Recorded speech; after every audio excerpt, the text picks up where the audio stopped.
Hello everyone, Skyward Shield here, and it's time for my post E3 talk. I'm doing this by myself because Keith has been busy for a while, and Derek's not on. But even then, I wanted to just give it a go myself. Anyway, I'm gonna start off with in just about the order of which the conferences began, which means I will be going from Microsoft to EA to Ubisoft, then Sony, then Nintendo. However, I might not even talk much about Sony because there wasn't anything I really cared about there, so I'll just mention it now. The only games I even had interests in were really the first game they showed. I think it was called Destiny, the game made by Bungie. But that's just because I like Bungie. I mean, I liked Halo. I do like Halo somewhat. The fan base bothers me. I won't like the fan base at all. But even so, I still wouldn't mind getting into that series if I get a PS4. I don't know, but a Wii U comes first. I want a Wii U first because Nintendo needs to support way more than Sony does. Heh. And actually, every company could use support, but I'd rather support Nintendo over the other two. Anyway, with all that said, what was the other game? I forget what the other game was, but it's okay. Now, with all that said, let's get started. I only have about 2 or 3 games I want to talk about from Microsoft. And I'll also mention my ratings of each of the companies at the end. So keep that in mind. The one game I will talk about right from the get-go, Sunset Overdrive. I can't believe Yuri Lowenthal is the main guy. Of course it is. It's a fucking video game. I got the quote wrong, but I love that. It's a fucking video game part. That was great. But if I got an Xbox One, I would definitely pick that one up. It looks really fun. It feels like a platformer. It feels like a platformer, but also an adventure game. I mean, yeah, it uses zombies slash monsters, but if they all look quirky. Like all the characters, the whole atmosphere, it just feels so quirky and humorous and enjoyable. And I think that shows when Microsoft has fun, they really can have fun. But this is only one game. So, I mean, even that, it's not enough to influence me. Like, despite you reading Yuri Lowenthal, I don't care if you get Crispin Freeman. That still won't convince me to buy an Xbox One for that one game. But, on other things, they had the Halo quadrilogy, I guess you call it, as of right now. You have Halo 1, obviously remastered, but you're also going to have Halo 2, that's going to get the remaster and the multiplayer treatment, though I kind of don't care about the multiplayer really. Halo 3 and Halo 4. What disappoints me is that there's the lack of ODST. I'm honestly surprised that ODST, the spin-off game, that's kind of meant to tie in Master Chief into the games in general a little bit, or just explain how like the Spartans' origins are, and yet it disappoints me that they won't include that because I've seen some of it and it looks great. But regardless, I don't know how to feel. It's okay. I mean, if I had an Xbox One, I'd pick that up too. I know people will find me shocked for saying this, but I actually don't mind Halo that much. I don't like Call of Duty anymore. I used to like it back in the old days where it was just like all strictly campaign because they really focused on the story. They had to make it like great. The second game, Big Red 1, especially, I liked a lot. And then Call of Duty 1 Finest Hour. These two were on the GameCube. They were fun, and their stories were compelling, and I loved it. I couldn't even tell you which one I liked more. I liked 1 because of the perspectives that you see from the Russians, the British, though the British side gets the shortest end of the stick, and Americans, which I thought was neat. But anyway, Advanced Warfare does look pretty cool because they can literally let their mind go off as they please. But still, I'm not all that interested in it. I mean, it tried to look compelling and plot driven, but really, they all look that way. They have those few moments, but that's it. I don't think the story will get me hooked into it. Again, what are they going to focus more on? I could say 60 to 70% of their time and effort is going to be focused on the multiplayer more than the campaign. I could be wrong. Feel free to prove me wrong. I won't be wrong, but it doesn't matter. Another game that was showed off by Microsoft is technically also at Ubisoft, so I'll mention it now. Assassin's Creed Unity. I liked the Xbox One demo. where they showed it off. It was really cool because it took place during the French Revolution. I thought that was nice, and I loved how it ended. Instead of killing that guy, they threw him out into the crowd, and oh, it was better. That was better. That fucker deserved it.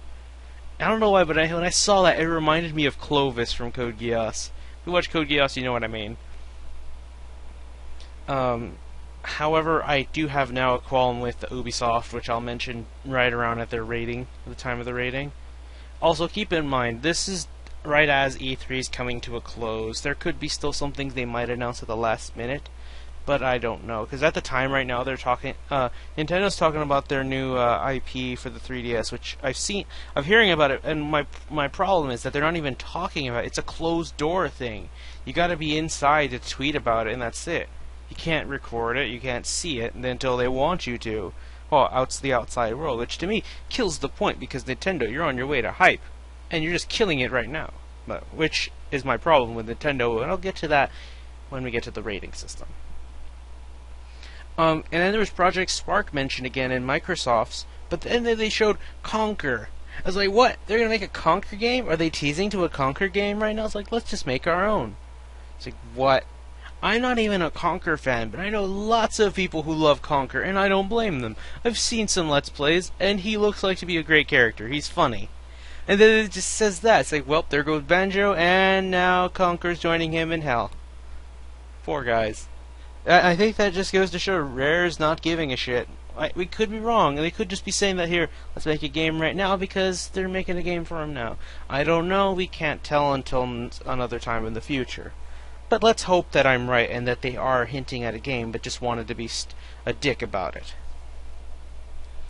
Any other games? I think that's it. That's pretty much it, really, for Microsoft that I really cared about. There might be another game, but I just can't think of any. Anyway, next up, we're gonna go to EA, which there's only one thing I even gave a shit about at EA: Star Wars Battlefront. They literally opened up with that, and it's barely in development. It saddens me. I wanted a gameplay trailer, but I shouldn't be surprised. Oh yeah, one thing about Microsoft, they didn't talk about Gears, which surprised me. But from what I heard, they're very early in development. So when I heard of that, it's like, okay, that makes sense. Anyway, Battlefront.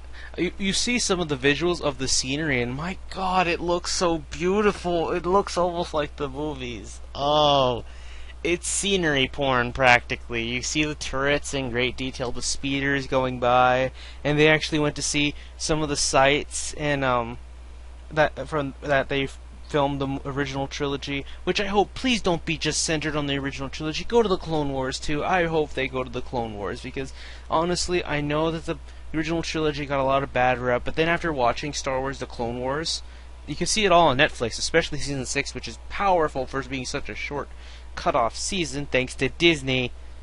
I won't forgive them for that.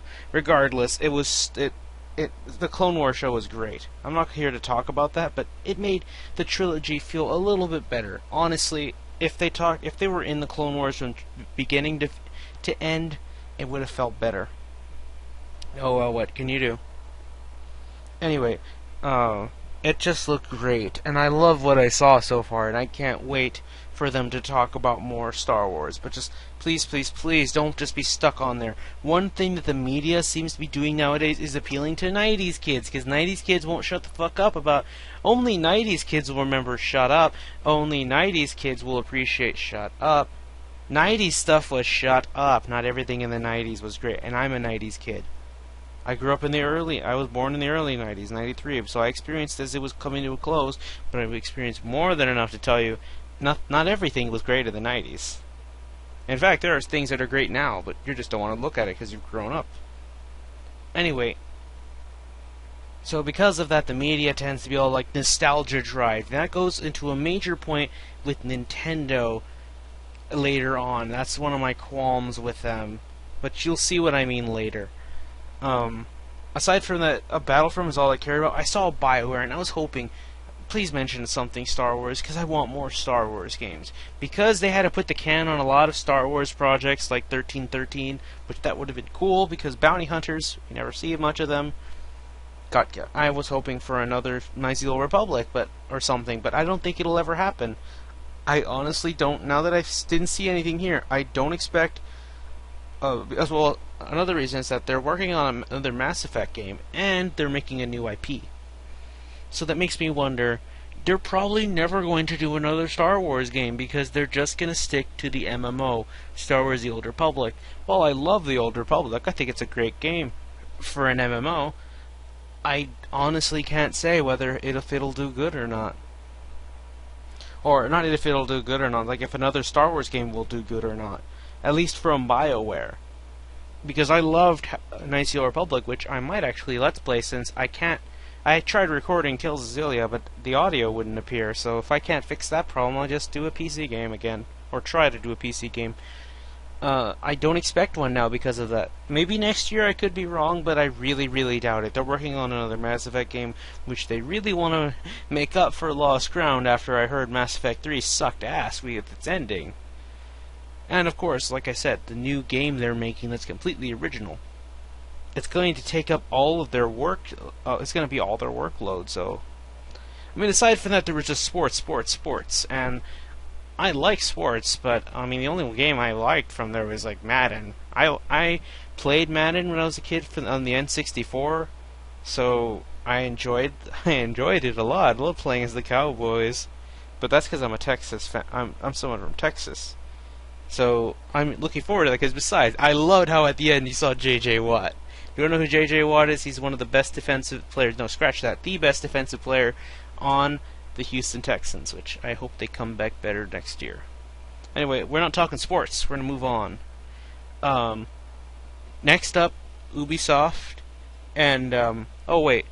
Wasn't, okay, there was a Battlefield game. It was basically cops and robbers taken to the extreme. I think that was EA's game. No, it might have been Ubisoft's. No, wait, it might have been EA's. Oh well, whatever.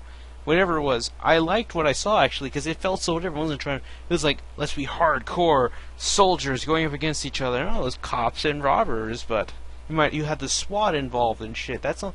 It's like literally close to home. It's not like let's go to the enemy country and invade them secretly.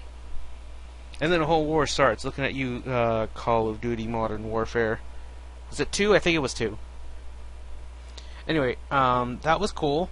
I'm not into it, but I thought that was pretty cool. So, good job, Battlefield, for actually putting up a chance. I actually like to believe I have an open mind on every genre, not just like shooters. No. I hate the fan base. I'm not gonna dismiss that the game is bad. The fan base will be like, oh, you're not cool as me. Oh, you're such a noob. I'm MLG Pro. Look at my 360 no-scope. Like, those fanboys I don't like. The game, if it's good and I like it, then I'll like it. They're not bad games, there's just bad people in them. Know the difference. I especially feel for this with the next game I want to talk about. Persona. Now, this happened in between, but the trailers for Persona Q and Arena aired up there. And later on the next day, they had demos playing. But the Persona Q trailer had no audio, like no voice acting, which I'm assuming they have either not started dubbing the game yet, or they are currently dubbing it, because the Persona voice actors for America have a lot of work to do. You have Persona Q, Persona 4 Arena 2, the second game, Ultimax, and quite possibly in the future you're going to have another Persona 4 anime. But that's not related to games. So they had Arena 2 and Q. I think that's it. Oh no, I remember the one, Dancing All Night, which they talked about it. There's no trailer though, but they just mentioned it. I think it's like, who's your teddy? It was like a sticker or something they gave out there, which I wish I was at E3. I want to go see Atlas. Anyway, Arena, there were some demos. You got to see all other players. You got to see Yukari, Junpei, Sho, and I think Ken was there too. I think they had Ken playable. They just didn't have Adachi yet. Which, yes, Adachi's in the game. I'm assuming everybody's watching this watch my Persona 4 Let's Play, so you've been spoiled. But whatever. But Adachi will come as DLC in case that wasn't obvious. In fact, at the E3 show booth, they had the official box art mentioned, and also they have revealed the pre-order bonuses. If you just order Persona Arena Ultimax as it is, you get the first 11 tarot cards. they're separated the tarot deck into two. In Arena, you get the tarot card set and a teddy bag thing. I don't know, it's 18-inch teddy bag something, bop bag. I don't know. And you get the full Arcana card all the way to the Hermit card. Or Arcana card, which I want those tarot cards. I want those tarot cards. Do you know? Okay, cosplayers, you want this. If you want to cosplay a Persona character and have their card with you, this is the you want these games. And I have a PS3 now, so I can do that. I don't have Arena. Maybe I'll get it some other day, but really, I'm kind of glad I skipped down on it. I mean, unless I LP Arena, it's a good thing I skipped out on that. Because, I mean, the other game is going to be updated, there are going to be new moves, the battle system is going to be repaired, and all that, so it looks great. Now anyway, Persona Q will have, there's a special edition that comes with a 3DS case, the soundtrack, art booklet, and the other set from the Strength Arcana to the World Arcana. But from what I was told, even if you don't get the special edition, as long as you get the first shipment of Persona Q games, they will come with the other cards. Cards 11 through 21. No, wait, it's 20, yeah, around there, I forget. You get the last half of the Tarot deck, of Major Arcana deck. Which, you want that. Or I want that. If you want the Tarot cards, official tarot cards. Let that sink in. There's been fan-made tarot cards, and that's cool. I was actually contemplating on buying some from someone on DeviantArt and Tumblr, but then I saw these and I was like, oh, I know what I'm getting. I already pre-ordered Persona 4 Arena. Persona Q hasn't gone up for pre-order except for in Canada for some reason, not in America. I don't know why, but I hope they don't get sold out, which I'm pretty sure they won't because they'll have a limited amount, obviously. But I'll get the regular edition, and I hope to God I get the other cards. But at least I'll have the wild card one. I better, because I had to order it from GameStop, and they said that it's there, and if not, I'm gonna get mad. It's like, no, you give me those cards. I don't give a shit about the bag thing. I don't care about Teddy. I just want my full card. But I'm just getting crazy here. Anyway, the next half, I'm going to talk about Nintendo.